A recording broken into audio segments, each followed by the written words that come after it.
Babaero daw si Rico yan. Malamang kung tulad ka ng ibang fans niya ay matitriggered ka talaga kapag narinig mong mga salitang ito. At maaring sabihin mo rin na patay na yung tao pero pinagchichismisan pa rin, hindi man lang nirespeto. Well, recently nga ay nag-viral ang mga pictures tulad nito. Laking gulat din ng ibang netizens na dumadami ang mga Gen Z na hindi may tatanggi ang lakas ng riz ni Rico yan kahit hindi naman nila ito inabutan. Totoo naman talaga na pogi siya at may maamong muka. Pero enough na ba yon para sabihin naging babaero nga ba talaga siya?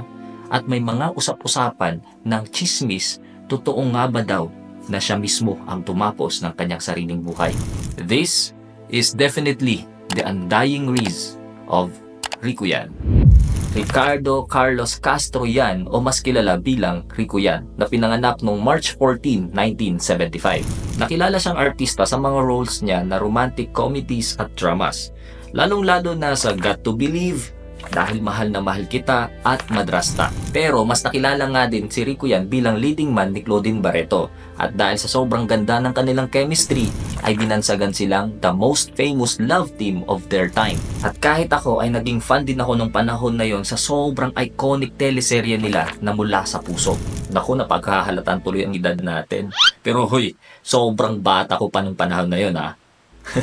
Ayun nga, sobrang sumikat nung teleserye yon at aatakihin ka talaga sa puso sa sobrang ganda ng kwento or storyline at mismong mga artistang gumanap ay sobrang gagaling. Literal na may napabalitaan pa nga noon na may inatake sa puso ng mga fans dahil sa sobrang carried away sila sa eksena. Pero nung habang nasa bakasyon sa Palawan si Rico Yan noong March 29, 2002, nagulat ang sambayanang Pilipino dahil sa nabalitaang yumao na siya. Mula sa investigation, ang cause ng death niya raw ay pinangungot ito.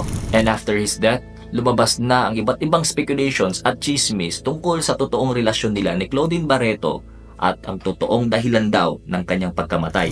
May mga chismis noon na kumakalat na dahil daw sa pagpapalaglag ni Claudine Barreto na magiging anak sana nila ni Rico Yan ay hindi niya raw daw ito matanggap kaya bakit tinapos niyang kanyang buhay.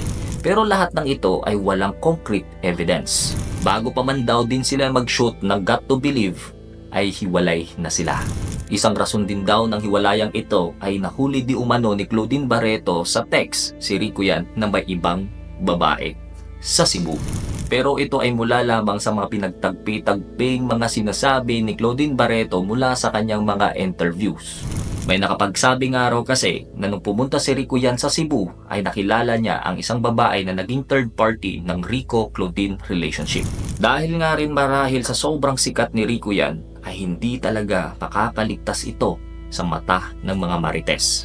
Noong mga panahon yon ay labis din daw ang pagtatry ni Rico na makontak si Claudine pero hindi niya ito pinapansin.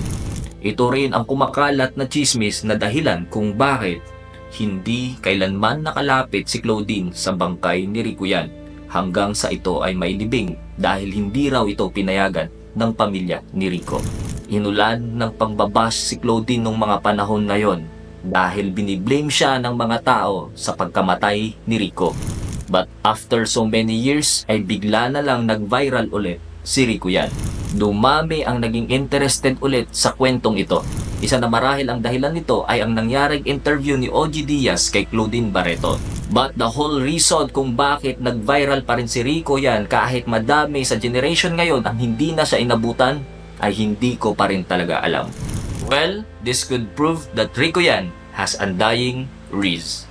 Yun lang, share ko lang.